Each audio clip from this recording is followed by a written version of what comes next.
I am a 35 years old female, been with my fiancé for 3 years. We both work and we both share rent and other expenses. But my fiancé is currently looking for a new job. He lost his old job 3 months ago.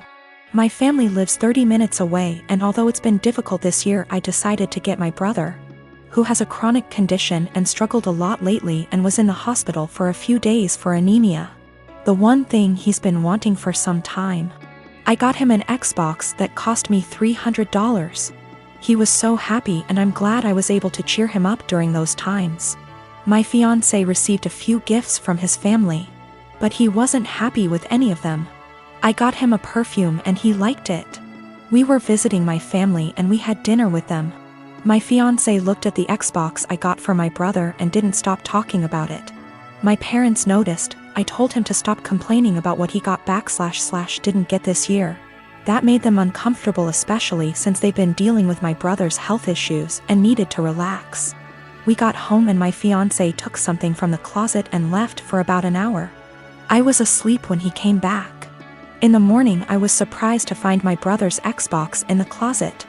I woke him and asked him about it.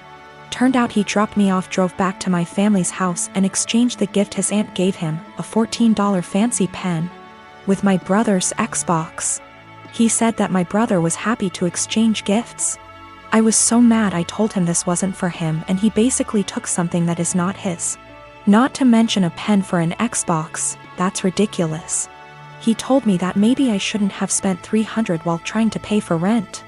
I told him as long as I can pay rent, that's not a problem, and that he needs to find a job if he thinks my money isn't enough. I called my mom and I found out that they didn't actually exchange gifts. My fiancé pressured my brother into giving him his Xbox. I was livid and so mad. I told him to take the Xbox back to my brother, but he said it was between him and my brother, but I insisted. He refused, so I ended up taking it myself. My fiancé argued when I took it and said that I was pressuring him and treating him poorly and have no respect for his feelings. I told him he was wrong to make my brother give him his gift and causing him stress and ruining his joy. I apologized to my brother and my parents, and I felt awful because of how my fiancé behaved. My fiancé isn't talking to me, saying that I have no consideration for his feelings and not understanding how he feels, not having money to buy himself the things he likes. I'm surprised because he has never done anything like this before. I get that he's struggling with finding a job, but this is not an excuse. I am married to my wonderful wife Melody, and she is currently pregnant with our first child together. I have a 6-year-old daughter Tina, whose mother I split 50/50 custody with. So I know for the most part what Melody needs in order to feel supported while she carries our child. I have been spending lots of time making sure she's comfortable and taking on more of the load at home so she's not doing too much. This is her first child after all, and it's obviously a lot for her physically and emotionally. My mother and Melody don't get along too well. Mom didn't like my ex either. We broke up because we were headed on different paths, not because of my mother, and there's no bad blood. So I think she just doesn't like her because she's dating me for whatever reason. It's weird. She's very nitpicky about Melody, how much she does around the house, how emotional she is. Melody already cries very easily, and being pregnant has made her even more sensitive, which is fine. The fact that she wants to be a stay-at-home mom, it just seems like nothing Melody does is okay. I do, however, stand up for her and do not just allow my mom to talk down to her. Today, before picking up my daughter from summer camp, Melody went to 3 different grocery stores to find rotisserie chicken. She's been talking about it since last night and really wanted one. She sent me picture messages documenting her quest for the chicken and finally found it. My girl was happy. Rotisserie chicken is also kind of a comfort food for her, like spaghetti, because her mom used to make one of those when she was having a lazy day and didn't feel like cooking. She was planning on serving that with some other basic sides for dinner, perfectly fine by me. My mother came by to see Tina and started telling Melody the chicken is bad for her and she should not be eating that pregnant. Melody said it's fine, she usually eats healthy and just wants this one thing she's craving. My mom went on about how unhealthy it was and said she needs to eat something else. Melody said no and went to the backyard to FaceTime her family out of state. When she came back, my mom had thrown out the food and ordered takeout, a salad for Melody and pizza for everyone else.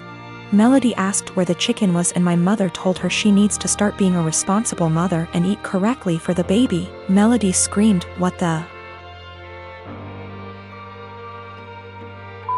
is wrong with you?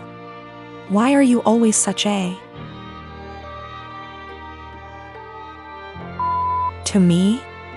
She then started crying and called me home. I came back and asked my mother to leave after hearing her story and said she is not to come back until she apologizes for how she treated Melody. My mom went on about how I'm choosing another woman over her, but I just think enough is enough and Melody reached her limit. She apologized to me for blowing up when Tina was in the house, but I told her it's okay, things happen, Tina is okay. And I went to find her another chicken before the store closed. My dad thinks I'm right for taking Melody's side, but my brother thinks I should always defend mom. I do plan on having a sit down with both my parents and my brother with my mom. I'll talk to my dad first, then have a family meeting. I would still want my mom around, and honestly maybe I'm just weak, but that's my mother. However, if she cannot learn to change and respect my family, then we will just have to go and see. It's hard, but it is what it is. Melody doesn't even want to completely cut her out, she just wants change as well. But I will protect Melody at all costs, and if that means cutting off my mom, then so be it. My ex and I did not break up because of my mother. We had different ideas of where our lives were going. Tina was not planned and we were already heading towards going our separate ways before she got pregnant. We tried to make it work for Tina, but that's not what relationships are about, so we split and it's working great. My ex and Melody get along great, Tina is happy and we work through things as one big blended family. My ex and Melody have talked about my mother with each other before, and that was when I realized I needed to see a therapist to work through my childhood with a mom like mine. It's a process. I'm working through it the best I can. Melody's pregnancy is going smoothly for the most part. Just exhausting and emotional, as she put it. Also, we're having a girl. We had our gender reveal. I did find her another chicken yesterday night after this whole fiasco.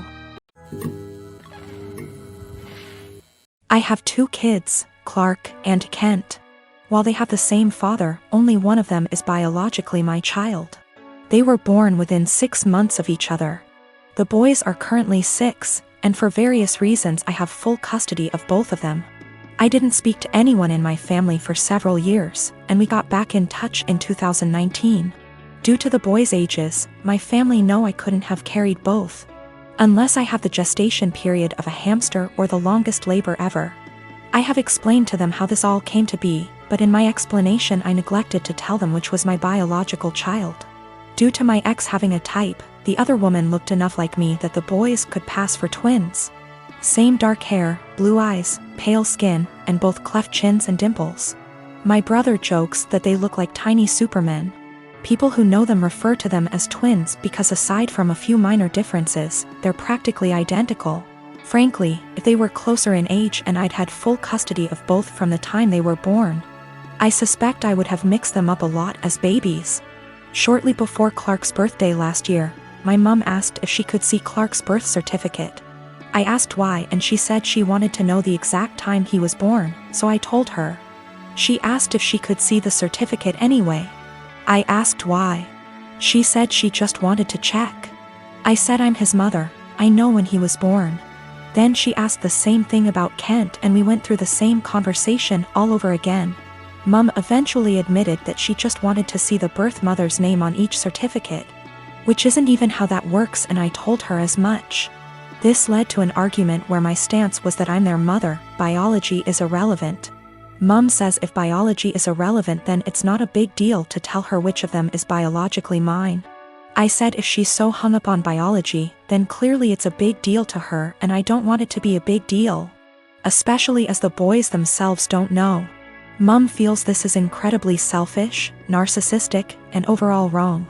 She feels that if biology isn't such a big issue, then I should have no problem telling her whether Clark or Kent is my biological son. And that accusing her of potential favoritism or something similar with her bio-grandchild is an unfair judgment, with no actual reasoning to it. My boyfriend agrees that I shouldn't tell anyone at least until my sons have decided for themselves, if they want to know and want other people to know. But my entire family agree with Mom that I'm being unreasonably selfish and that my actions now are more likely to cause issues than Mom's potential actions later. Dan and I have been married for 3 years and 8 months ago welcomed our amazing son into the world. He was very planned and wanted, and motherhood had been transformative for me. I was able to take 1/2 months maternity leave before going back to work. Without going into too many details, we both work white-collar jobs that require professional attire. A normal workday look for me is a skirt or pair of slacks, a silk blouse, pumps or boots depending on the weather, but always with a heel because I'm 5'0", maybe a blazer if I have a big meeting. Dan wears a suit almost every day. I also style my hair and do some makeup for work every day. This is what I wore before our son was born and what I continue to wear. Dan and I are pretty even in sharing parenting duties. I tend to take mornings because I'm more of a morning person than Dan. A normal morning for me starts early: short workout, shower, get baby up, get ready. Get baby ready and baby off to Dan because the daycare is on Dan's way to work. I'm normally dressed at the tail end of this process, but I keep my robe on over my clothes in case my son wants to give my outfit something to remember him by on our way out the door. For the last month or so, Dan has been more irritable than normal in the morning. There have been side comments if he gets up and I'm drying my hair or getting dressed. Basically, if I'm not 100% focused on my son in the AM. Our son is happy playing and supervised, so I just chalked it up to morning moodiness, but it's been getting worse. Last night, I brought it up in what I thought was a neutral, non-confrontational way.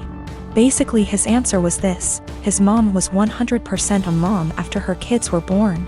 She gained a fair amount of weight after she had kids and never tried to lose it. She wore sweatpants every day and works a job where she wears a uniform, so if she wasn't in her work uniform she was in sweats and a t-shirt. She never did her hair or makeup. Her entire identity was being a mom, and she shared with me how hard it was to watch her kids start their own lives. Dan thinks I don't care about our son as much as he does since I worked on losing the baby weight and still put effort into my appearance. I feel like keeping this part of my identity actually helps me be a better mother. I love my son, but I'm still me and I still have the things I like to do. Dressing well, my identity actually helps me be a better mother. I love my son, but I'm still me and I still have the things I like to do. Dressing well, blowing out my hair and doing my makeup are therapeutic to me. Now that being said, my son is my life, and if I knew that not doing those things but guarantee him a happy, healthy life, I would stop immediately. I told Dan that my son and I have our morning routine and he gets lots of time and attention before I go to the office. Dan said he wasn't looking to fight, but he just wanted me to think about my priorities and my time management.